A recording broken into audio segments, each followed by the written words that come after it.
Hello guys, welcome ulit sa ating munting channel. Halika't tayo magpunla ng pechay dito sa lababong hindi ginagamit. Hope na may matutunan ka sa video ito at sana tapusin mo ang video ito hanggang sa dulo.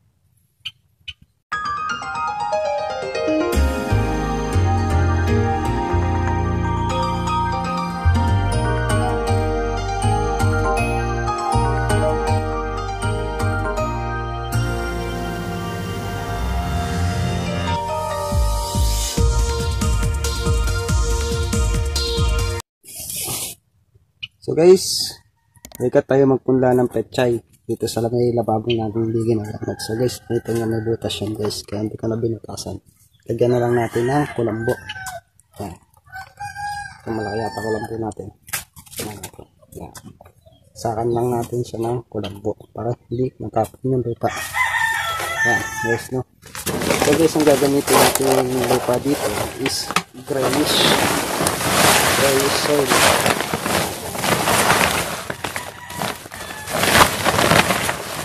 Sa pagpupunla. Yan. Kali lagi akong gumagamit guys na pinagsunugan na dahon. Dahil mayaman to sa carbon. Magsunog na kahoy na dahon.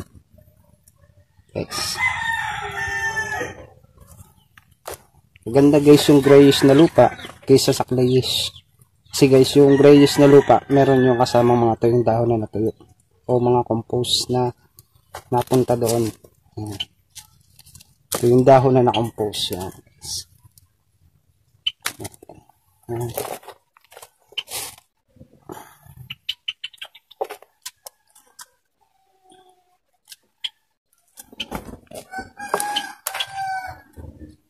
Guys.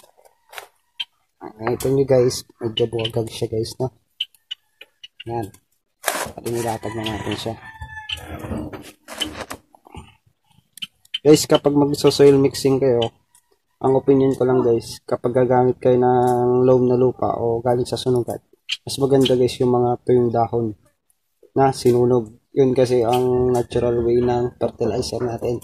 Kaysa sa sunugan na pinagsunugan ng plastic yan. Bawal yan guys kasi may mga toxin na yun na maaaring makapekto sa pagpapatubo ng ating gulay o prutas. Yan. Okay na guys, no?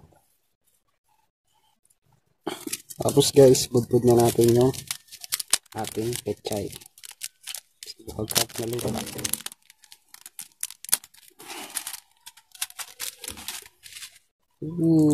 Parami kayo.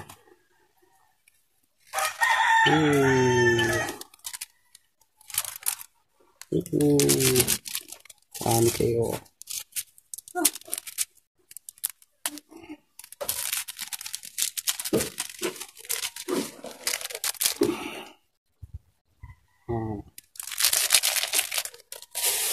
Tapos guys, gagamit tayo ng coco pit sa pagpapatabon niya.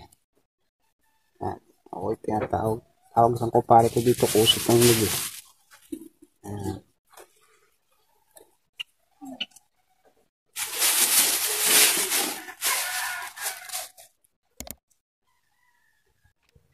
Yan guys, bali na ayos na natin. Tapos yan guys, lagyan na natin ang lupa ulit. Pinaka-topsoil natin.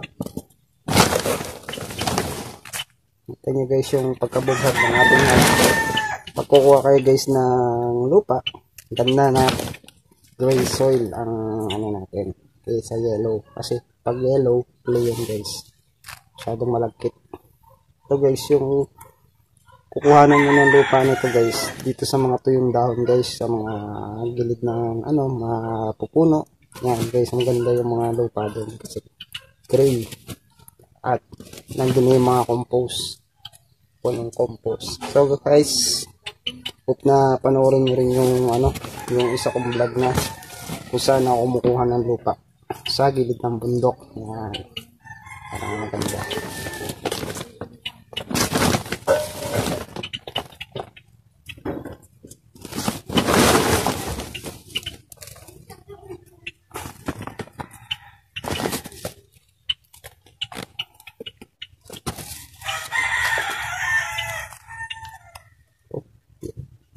Ito guys, ito yung dahon guys, nabubulok na.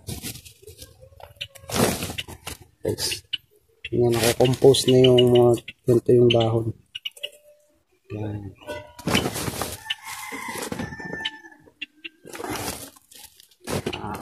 Kay Mother Nature. Yan guys. So guys, sa pagdidilig naman natin ng ating punla, kailangan gumamit tayo ng spray. Pagdidilig guys, para ma-maintain natin yung ano at hindi ma-misplace yung ating mga buto. Yan. Ganyan lang guys ang pag-spray natin. Bali, gawin tayo ng spray.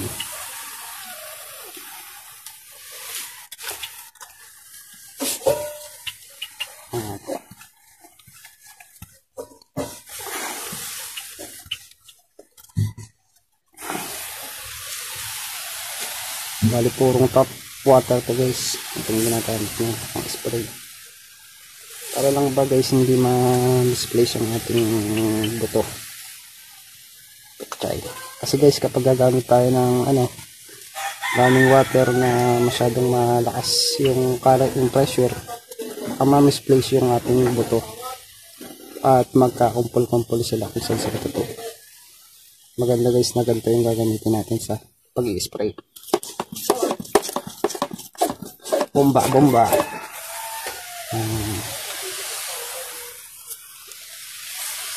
Guys, hanggang dito na lang muna ako. Thanks sa panonood ng aking video. So guys, see you in part 2 kung saan magta-transfer na tayo ng pechay. So guys, thanks ulit sa panonood ng aking video. Like and subscribe na lang guys. Thank you guys. Happy planting guys. Thank you po.